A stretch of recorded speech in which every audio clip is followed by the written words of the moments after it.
लगातार बिजली की व्यवस्था गड़बड़ाती जा रही है। पूरे प्रदेश की जनता परेशान है। हम लगातार इस चीज़ को उठाते आ रहे हैं और आज भी हमारे विधायक हरिमोहन शर्मा जी ने पर्ची के माध्यम से इस मुद्दे को उठाया है और ये समस्या पूरे प्रदेश की है।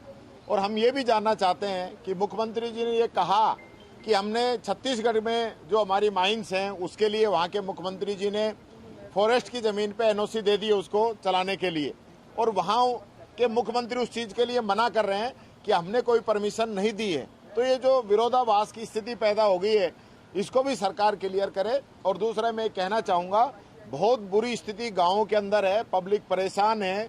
2-2, 3-3 बजे तक अघोषित बिजली कट चल रहे हैं। लगातार लोगों के फोन आ रहे हैं। गर्भवती महिलाएं, बच्चे, दिन भर मजदूरी करके शाम को घर पे पहुंचने वाले मजदूर, आम जनता, इंडस्ट्री, सब लोग परेशान हैं और सरकार कोई जवाब नहीं दे रही है। सरकार सिर्फ आज जब क्वेश्चन लगा उसके बाद आंकड़े 19 के बता रहे हैं। अरे हमारे समय में क्या हुआ क्या नहीं हुआ, हमने ऐसी स्थिति 5 साल तक राजस्थान की जनता को नहीं आने दी। हमने बिजली की व्यवस्था की, घर के बिल के अंदर बिजली में छूट दी, किसान को कुएं के कनेक्शन के लिए उसको छूट दी, और लगातार आज ये जो दिन के अंदर बिजली आ रही है ना, ये भी हम लोगों की नीतियों की वजह से है। आज जो सोलर पावर प्लांट लगे हैं उनकी वजह से दिन में पूर्ति हो पा रही है, नहीं तो जैसी हालत रात की हो रही थी वैसी दिन की होती। तो मैं ये कहना चाहूँगा सरकार इस पे ध्यान दे और प्रदेश की गरीब जनता, आम आवाम के बारे में जरूर सोचे। मदन दिलावर जी ने आज खेद प्रकट किया जिस आदिवासी के मुद्दे को लेकर उन्होंने कहा था। देखिए, मैं कहना चाहूँगा मंत्री जी को खेद बहुत पहले प्रकट कर देना चाहिए था। जिस प्रकार की भाषा का उपयोग उनने किया था वो गलत था। हमें कोई ऐसा शब्द नहीं बोलना चाहिए कि जो किसी दूसरे धर्म, जाति, समाज, समुदाय, व्यक्ति को बुरा लगे। और मंत्री जी ने कहा, माफ़ी मांगी, मैं उनको धन्यवाद देता हूं, क्योंकि माफ़ी मांगने से कोई आदमी छोटा नहीं होता है, ये बड़प्पन ही है। इसके लिए मैं उनको धन्यवाद देता हूं। छात्र संघ चुनाव की मांग लगातार उठ रही है, आज लाठीचार्ज भी हुआ है। देखिए, लगातार मैं कहना चाहूँगा छात्र संघ चुनावों के लिए हमारे साथी विधायक मनीष यादव जी भी मेरे साथ खड़े हैं, इनने भी क्वेश्चन उठाया। हमारे नौजवान जो विधायक हैं वो भी इस बात को उठा रहे हैं। हमारे पूर्व मुख्यमंत्री जी गहलोत साहब, उन्होंने भी इस बात को उठाया है और मैंने खुद भी इस चीज़ को उठाया है कि आज जो हमारी युवा पीढ़ी है, आने वाले समय में वो किस प्रकार से सामाजिक जीवन के अंदर जाए, और उसकी एक पहली जो शुरुआत होती है राजनीति की वो कॉलेज के अंदर होती है। और कॉलेज के अंदर भी आज हमारे लाखों जो विद्यार्थी, युवा साथी पढ़ रहे हैं, उनकी क्या समस्याएं हैं, वो किस प्लेटफॉर्म पर उन चीज़ों को रख सकते हैं, उनके साथ किसी भी प्रकार का दुर्व्यवहार ना हो, उनकी मांगों को समुचित तरीके से रखा जाए, इसको लेके हमारी सरकार ने चुनाव शुरू कराए थे। लास्ट ईयर में क्योंकि चुनाव थे उस समय, इसलिए 1 साल के लिए हमने स्थगित किए थे। लेकिन अब भारतीय जनता पार्टी, चूंकि लगातार जो चुनाव हो रहे हैं, अभी लोकसभा के अंदर बुरी तरह हारे हैं, इस डर की वजह से वो कई जगह पंचायती राज के चुनाव नहीं करा रहे, कई जगह नगर पालिकाओं के चुनाव नहीं करा रहे, और इसी डर से ये लोग छात्र संघ के चुनाव भी नहीं करा रहे हैं कि यहाँ पे भी बीजेपी की भद पिटने वाली है।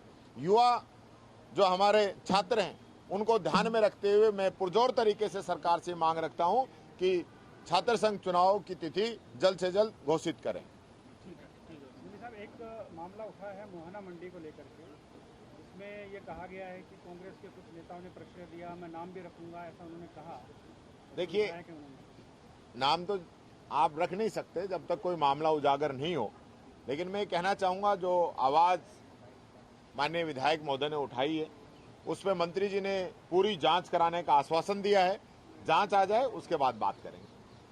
बस एक राहुल गांधी को लेकर सीपी जोशी ने कहा था कि मास्क उठा के तस्वीर लेकर जाते हैं, किस तरह से देखते हैं? देखिए, मैं कहना चाहूँगा, आज राहुल गांधी जी के बारे में जो लोग कह रहे हैं उनके लिए मैं कहना चाहूँगा, राहुल गांधी 5वीं बार के सांसद हैं।